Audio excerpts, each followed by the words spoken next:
आदरणीय नजीब जंग साहब और मित्रों, जब संविधान का 75 साल हुआ तो कई लोगों ने लेख लिखे, सुझाव आए कि संविधान का एक हर विश्वविद्यालय में संग्रहालय होना चाहिए, म्यूजियम होना चाहिए। मेरी जानकारी में एक विश्वविद्यालय ने उसकी शुरुआत की और एसजीटी और एशिया को ये श्रेय है कि ये दूसरा स्थान है जब हमने एक डिजिटल म्यूजियम बनाया है। ये शुरुआत हुई है, उस दिन यह पूरा होगा जब दीवालों पर, यानी डिजिटल नहीं, प्रत्यक्ष संविधान का म्यूजियम होगा। लोग आएंगे, देखेंगे, स्कूल के बच्चे आएंगे। मैं आपको बताऊं कि दुनिया का सबसे अच्छा संग्रहालय पटना में बना है। पिछले दिनों मैं पटना गया था और जो बिहार म्यूजियम बना है, म्यूजियम के जो लोग जानकार हैं उन्होंने मुझे बताया कि दुनिया में इससे बेहतर कोई दूसरा संग्रहालय नहीं है। उस संग्रहालय को देखकर भारत का इतिहास जाना जा सकता है और भारत के, बिहार के ही जरिए भारत के इतिहास की वहाँ आप पूरी तरह से एक यात्रा कर सकते हैं। और ऐसा उस संग्रहालय में रौनक है। संग्रहालय आमतौर पर कब्रिस्तान जैसे होते हैं, लेकिन बिहार के संग्रहालय में रौनक है। नीतीश कुमार को इस बात का श्रेय है कि बिहार के हर स्कूल से बस चलती है, 400-500 बच्चे स्कूल के आते हैं और पूरे दिन उस संग्रहालय में रहते हैं। उसी तरह से और लोग भी आते हैं। मैं चाहता हूं कि जब संविधान का संग्रहालय एसजीटी में बने तो उसी तरह का संग्रहालय बने जैसा बिहार म्यूजियम ने बनवाया है, और वो उसके लिए जगह चाहिए। लेकिन ये शुरुआत अच्छी हुई है। संविधान के बारे में मैं कहूँ तो मेरी दृष्टि में संविधान का एक अर्ध सत्य है, एक संविधान की यात्रा है, एक संविधान का सत्य है और एक संविधान का यथार्थ है। अर्ध सत्य मैं उसे कहता हूँ जो दरअसल संविधान के बारे में गलत अवधारणाएं बनाई हुई हैं, और संविधान की यात्रा में उसे कहता हूँ जो 9 दिसंबर 1946 को शुरू हुई। ऐसा मत मानिए, संविधान की यात्रा शुरू हुई है 1927 में। चेन्नई के कांग्रेस अधिवेशन में संविधान के बारे में एक प्रस्ताव पारित हुआ, मुंबई में एक बैठक हुई और 1928 में मोतीलाल नेहरू कमेटी बनी। आज भी लाइब्रेरियों में आप पा सकते हैं कि मोतीलाल नेहरू कमेटी की एक रिपोर्ट है। बहुत लोग मानते हैं कि संविधान की जो आधारशिला है, संविधान की बहुत सारी बातें हैं, वो मोतीलाल नेहरू कमेटी से ली गई हैं। लेकिन मोतीलाल नेहरू कमेटी में सर्वसम्मति नहीं हुई। उसके इतिहास में मैं नहीं जा रहा हूँ, मैं आपको केवल याद दिला रहा हूँ कि 9 दिसंबर 1946 को जब संविधान सभा की कार्रवाई शुरू होने जा रही थी, 11 बजे जैसे आज लोकसभा शुरू होती है वैसे उस समय भी 11 बजे कार्रवाई शुरू होती थी, शुरू हुई उस दिन। लेकिन 9:30 बजे से 11 बजे तक संविधान सभा के सदस्यों का आना शुरू हो गया था और जवाहरलाल नेहरू या सरदार पटेल पहले आए, फिर जवाहरलाल नेहरू आए और इस तरह से कार्रवाई शुरू हुई। लेकिन सरदार पटेल और जवाहरलाल नेहरू के आने से पहले जो संविधान सभा में मायूसी थी उसे हमें याद करना चाहिए। गोपीनाथ बारदोले जैसा व्यक्ति जो उस समय असम का प्रधानमंत्री या मुख्यमंत्री था, उसके चेहरे पर बहुत मायूसी थी। और वहाँ जो मोतीलाल नेहरू कमेटी के कई मित्र जो उस संविधान सभा के भी सदस्य थे, उनके पास आकर गोपीनाथ पूछ रहे थे कि क्या असम भारत का हिस्सा बना रहेगा। तो एक सीनियर मेंबर ने उनसे कहा कि गांधी ने तुमको आश्वासन दिया है, बना रहेगा, सरदार पर भरोसा करो, असम भारत में बना रहेगा। मैं इस घटना का उल्लेख यह बताने के लिए कर रहा हूँ कि 14 जुलाई 1947 से पहले 9 दिसंबर से लेकर 14 जुलाई 1947 तक संविधान सभा इस उहापोह में थी कि हमारा हश्र भी कहीं वैसा ही तो नहीं होगा जो मोतीलाल नेहरू कमेटी का हुआ। और वो दिन है 26 नवंबर 1949 और फिर आखिरी दिन है 24 जनवरी 1950 जब संविधान पूरा हुआ। इस संविधान की यात्रा में हमें ये याद रखना चाहिए कि उन विपरीत परिस्थितियों में संविधान बना और सर्वसम्मति से बना। यह हमारी बहुत बड़ी पूंजी है और इसका महत्व तब बढ़ जाता है जब 17 नवंबर 1949 से 24 नवंबर 1949 के संविधान सभा के सदस्यों का भाषण आप पढ़ें। संविधान सभा की बहस में संविधान को समझने के लिए संविधान सभा की बहसों को लोग पढ़ते हैं, लेकिन क्या हम लोग उस बहस को भी पढ़ते हैं जो संविधान सभा के सदस्यों ने अपने मन के उद्गार कहे हैं? नहीं पढ़ते।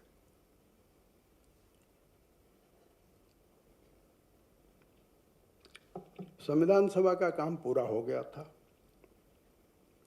और राजेंद्र बाबू को, मेरा ये अनुमान है, कहीं लिखा हुआ नहीं है, लेकिन संविधान सभा की बहस आप पढ़ेंगे, देखेंगे 17 तारीख की राजेंद्र बाबू की अपील पढ़ेंगे तो देखेंगे, आप पाएंगे कि उनके मन में ये बात रही होगी कि सदस्यों को कुछ इन धाराओं के अतिरिक्त कुछ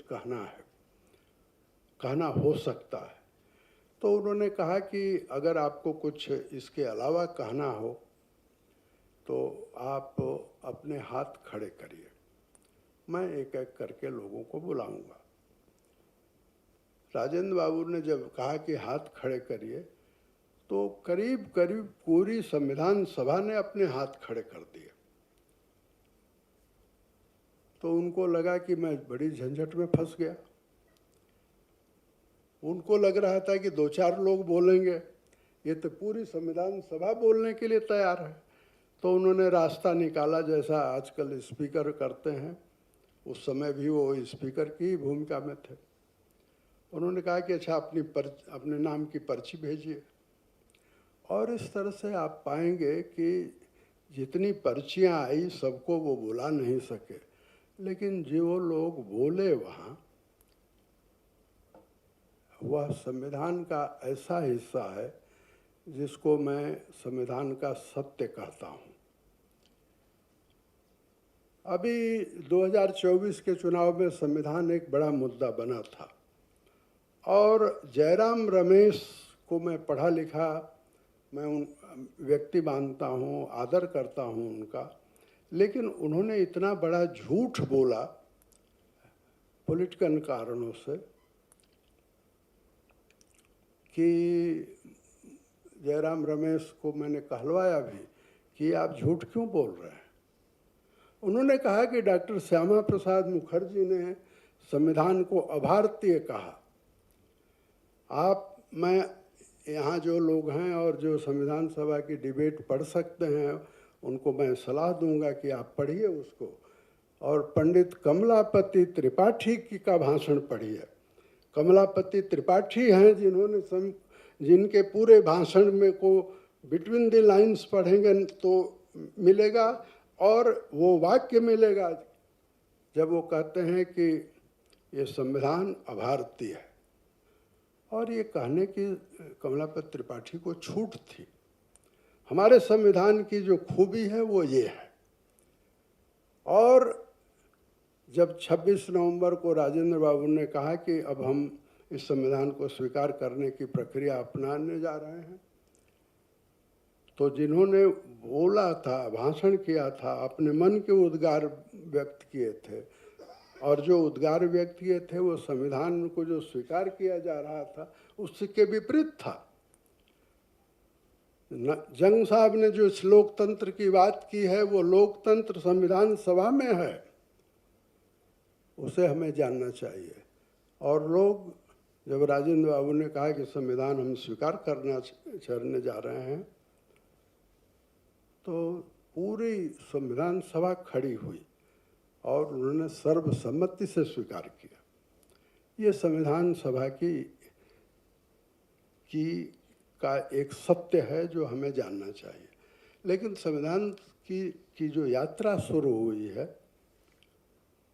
उस यात्रा में असंवैधानिक संशोधन भी हैं, और वो पहला संशोधन है जो 18 मई 1951 को पंडित जवाहरलाल नेहरू की पहल पर किया गया।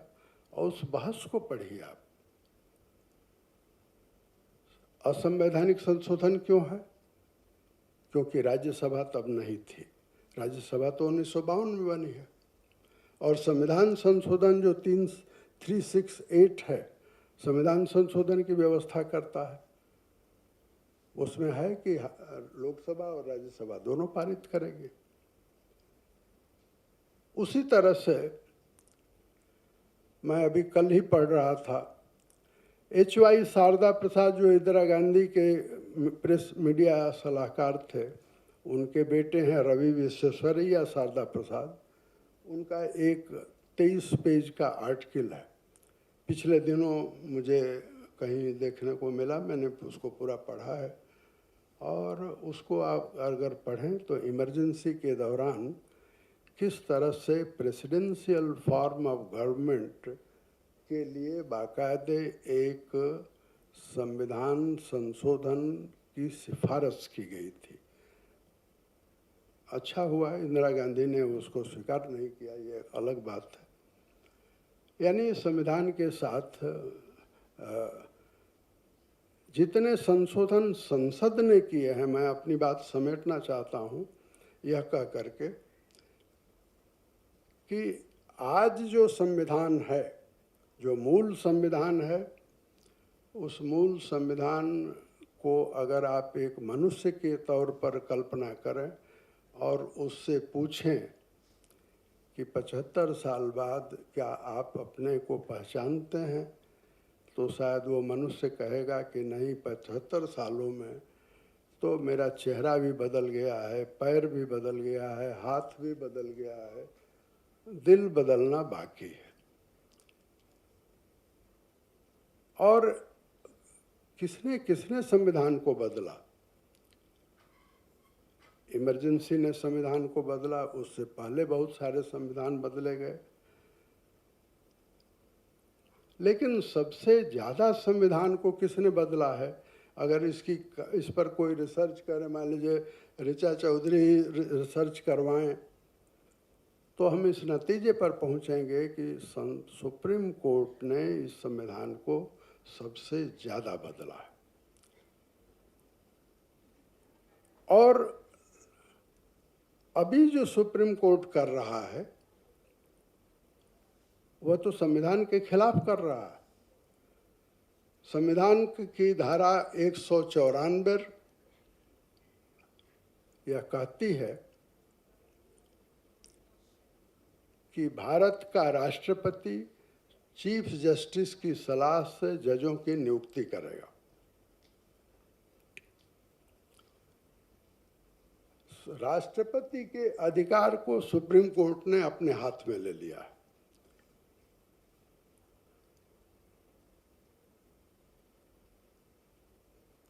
एक दिन लॉ मिनिस्टर किरण रिजिजू थे, उनको हमने ये बात बताई, उन्होंने एक बयान दिया, उसके बाद वो लॉ मिनिस्टर नहीं रहे। तो मैं ये कहूँगा कि प्रधानमंत्री नरेंद्र मोदी को 2-3 बातों का श्रेय है जो किसी दूसरे प्रधानमंत्री को नहीं है। नंबर 1, 2015 से पहले मैं स्वयं कम से कम हम लोगों ने 22 साल अपने संविधान को जानो इसका अभियान चलाया है, जिसमें सुभाष कश्यप, डॉक्टर CK जैन जैसे लोग थे। हमारे अभियान का कुछ असर हुआ, मैं ऐसा नहीं मानता, लेकिन 2015 में डॉक्टर भीमराव अंबेडकर के स्मारक का उद्घाटन करते हुए जब प्रधानमंत्री ने कहा कि 26 नवंबर को संविधान दिवस मनाया जाएगा, तो उसके बाद स्कूलों में, कॉलेजों में, विश्वविद्यालयों में, लोगों में संविधान के प्रति जो हम चाहते थे कि साक्षरता हो, हम अपने संविधान को जानें, उसकी शुरुआत हुई है 2015 में। मुझे याद है डॉक्टर आनंद कुमार हमारे मित्र हैं, उनके चाचा होते थे कृष्णनाथ, प्रोफेसर कृष्णनाथ से मैं एक दिन गया मिलने के लिए। मैं ये जानना चाहता था उनसे, समाजवादी आंदोलन के बड़े नेताओं में से एक रहे हैं, मैं उनसे ये बात जानना चाहता था कि आखिर क्यों समाजवादियों ने क्यों संविधान सभा का बहिष्कार किया। उन्होंने इसकी पूरी कहानी मुझे बताई और उस बातचीत में मुझे कभी भूलता नहीं, कृष्णनाथ जी ने कहा कि संविधान की बात आप क्या करते हैं, जैसे हम लोगों अपने घर में गीता और रामायण रख देते हैं किसी खाते में, यानी किसी जगह छोटी सी अलमारी में, वैसे ही संविधान रख दिया जाता है। संविधान को कौन देखता है, कौन बरतता है। ये थी संविधान के बारे में हमारे मन में अवधारणा। 2015 से हम अपने संविधान को जानने लगे और 2024 एक ऐसा लोकसभा का चुनाव है जिसमें बहस के बीच में संविधान है। दोनों तरफ की बातें हुई, झूठी बातें भी चलाई गई। अब आज संविधान जिस जगह है उसमें 2 बातों की जरूरत है। नंबर 1 कि इस संविधान को जाने, इस संविधान में जो लोकतंत्र है, इस संविधान में जो कल्चर है, माने भारतीय संस्कृति है,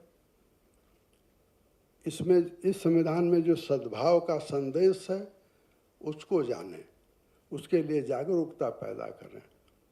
और दूसरा, इस संविधान में जो विकृतियां आई हैं, चाहे वो सुप्रीम कोर्ट के कारण आई हैं या इमरजेंसी के 42वें संशोधन के कारण आई हैं, उन विकृतियों को दूर करने का एक जन आंदोलन पैदा होना चाहिए।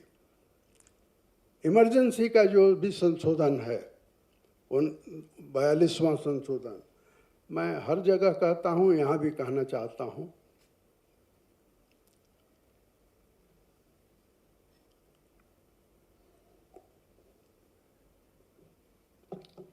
अगर हम इमरजेंसी को स्वीकार नहीं करते, और इमरजेंसी को इस देश की जनता ने स्वीकार नहीं किया, तो इमरजेंसी के दौरान जो संविधान में संशोधन हुए उसे अस्वीकार करने का दायित्व इस सरकार पर है, प्रधानमंत्री नरेंद्र मोदी पर है। और वह दायित्व प्रधानमंत्री नरेंद्र मोदी उठाते हैं, नहीं उठाते हैं, यह उनका फैसला है। लेकिन 42वें संविधान संशोधन को पूरी तरह से जनता पार्टी ने इसलिए नहीं हटाया क्योंकि जनता पार्टी एक डिवाइडेड पार्टी थी। जितना वो समझौता कर सकते थे उतना उन्होंने हटाया। हाँ, प्रियम्बुल में जो संशोधन हुआ है वो 42वें संविधान संशोधन का हिस्सा है। बहस के बाद अगर लोगों को लगता है कि नहीं, प्रियम्बुल के संशोधन में सोशलिज्म हटा दीजिए और सेकुलरिज्म को रखिए, और उसी तरह से आपको मैं बताऊं कि 42वें संशोधन से पहले प्रियम्बुल में 82 शब्द थे और अब 85 हैं। केवल कुछ लोग सिर्फ सेकुलरिज्म को हटाने की बात करते हैं, उनको मैं सलाह देता हूं कि हटाना हो तो तीनों शब्द हटाइए।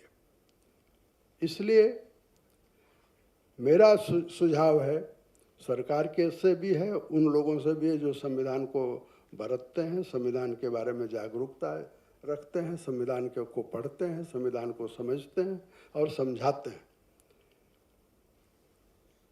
कि अगर हमने लोकतंत्र स्वीकार किया है तो तानाशाही के दौरान जो भी संशोधन हुए हैं उसको पहले खारिज करें और उसके दौरान जो संशोधन हमारे लिए उचित हैं उनको संविधान में नए सिरे से शामिल करें। इस सुझाव के साथ मैं अपनी बात पूरी करता हूँ।